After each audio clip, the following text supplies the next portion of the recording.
bagaimana harus berdoa dan memohon ampun kepada Allah dengan kondisi saya yang tidak pernah sholat dan saya sudah menjalani maksiat, mabuk, madat.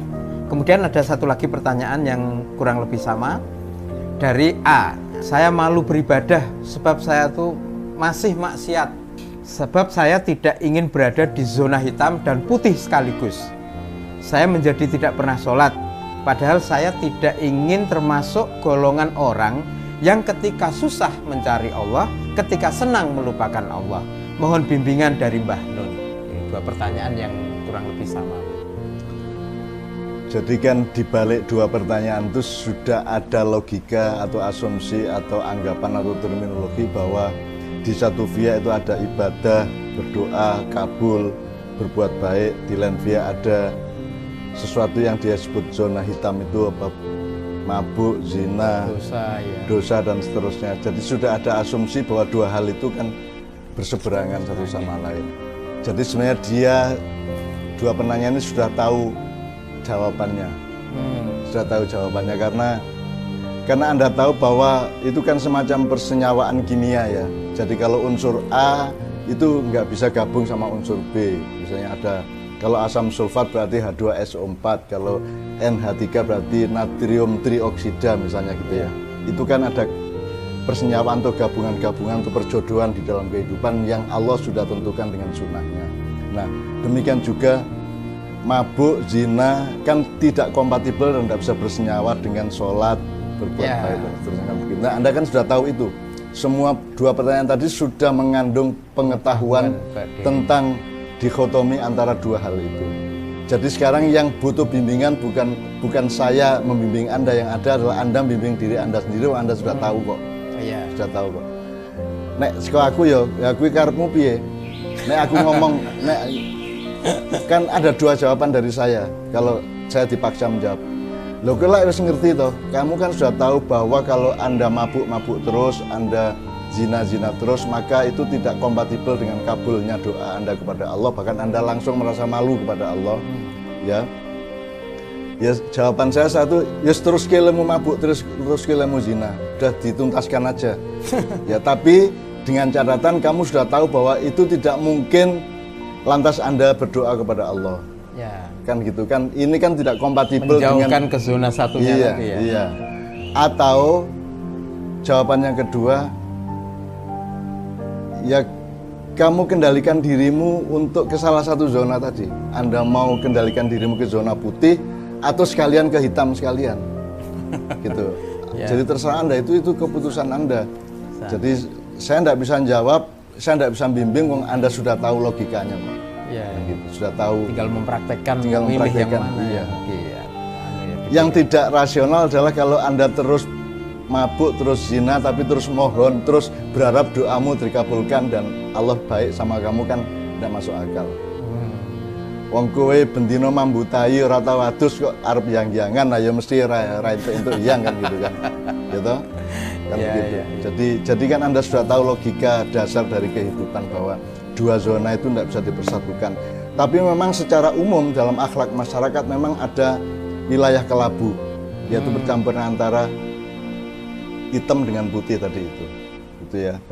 Dan ini masalahnya memang hitam putih. Cuman di masyarakat kita kan banyak kasus-kasus yang agak lebih samar, agak lebih mendalam, agak lebih membutuhkan elaborasi pemahaman mengenai akhlak, akidah dan seterusnya secara lebih mendalam. Di situ maka terjadi kelabu-kelabu tadi itu. Mungkin ada panduan latihan Mbah Nun untuk dua kawan kita itu untuk misalnya memilih ke zona yang doa dengan dekat dengan Allah tadi itu, melangkah ke sana itu ada riadohnya mungkin yang perlu dilakukan. Di Ma'iyah kan saya sering menjawab atau ngasih tahu anak-anak jamaah ya. Anda mau jadi pendekar apa mau jadi orang biasa-biasa aja? Kalau Anda mau jadi pendekar, Anda lakukan yang Anda tidak sukai atau Anda tidak lakukan yang Anda sukai. Itu satu jenis riyadhah. Jadi saya suka mabuk, tapi mulai hari ini sampai tanggal sekian saya tidak akan mabuk. Nah, Anda memaksa diri Anda secara radikal sehingga Anda akan menjadi manusia yang lebih kuat, lebih katak lebih hebat daripada sebelumnya kan begitu. Nah terserah Anda mau melakukan itu apa tidak. Tapi kan kalau rumus dasarnya di Ma'iyah kan, lakukan sesuatu yang Anda tidak sukai atau jangan lakukan yang Anda sukai. Mudah-mudahan Allah akan menciptakan proses keseimbangan dalam diri Anda dan membuat Anda teguh untuk memilih sesuatu yang kompatibel dengan Allah kan begitu.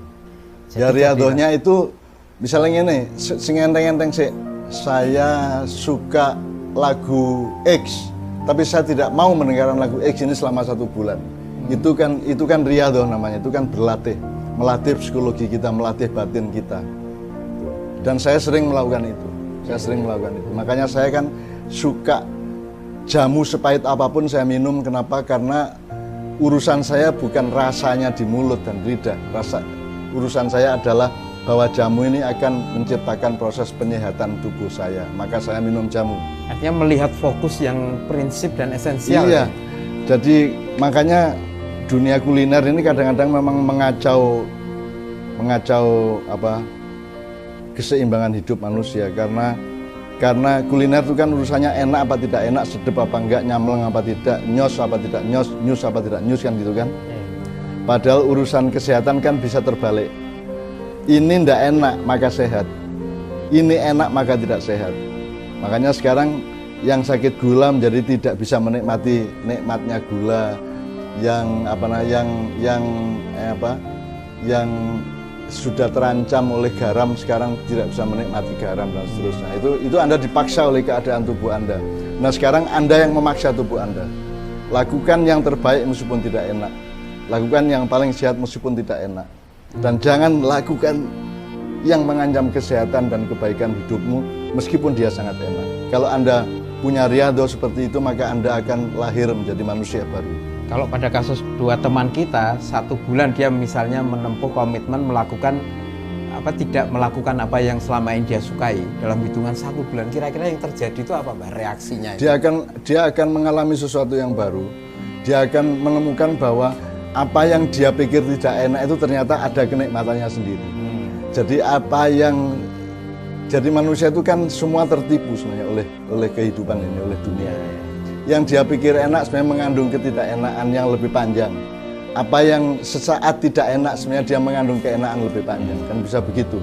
Nah, satu-satunya cara untuk memahami dan mengenali atau mengetahui itu adalah Anda beriado atau melakukannya dengan empiris. Jadi itu KKN, kuliah kerja nyatamu adalah real KKN ya. Real KKN. Jadi Anda, kue senenganmu pacaran, kue saiki kondo pacarmu iki aku riado 3 sasi ya rasa ketemu ya gitu. Nek kue wani ngono kuwi, kue dadi manungsa anyar kuwi. Wis elok untuk sertifikat khusus. Ya. Tapi apakah ini juga bagian dari latihan untuk sesuatu yang Mbah Nur sering sebut itu hakikat puasa. Kebaikan itu hakikat puasa. Hakikat puasa. Puasa itu adalah Anda tidak siap dan ikhlas tidak menikmati yang Anda suka, dan Anda bahkan Anda mau berlapar-lapar, kan Anda tidak suka lapar. Kan lapar kita tidak suka. Tapi Anda mau berlapar-lapar, maka Anda mendapatkan dimensi yang lain, yaitu kebaikan, kekuatan, kesaktian, dan seterusnya. Oke. Ya. Jadi kita jangan tertipu oleh yang kasat mata atau yang kasat lidah, kasat telinga. Kasat telinga itu artinya terdengar sesaat seolah itu yang baik. Padahal kalau Anda mau mengelaborasi lebih lanjut, memproses, mendengarkan tidak hanya suara tapi juga nada, tidak hanya nada tapi juga irama, tidak hanya irama tapi juga pause di antara suara-suara, maka Anda akan menemukan hakikat yang lebih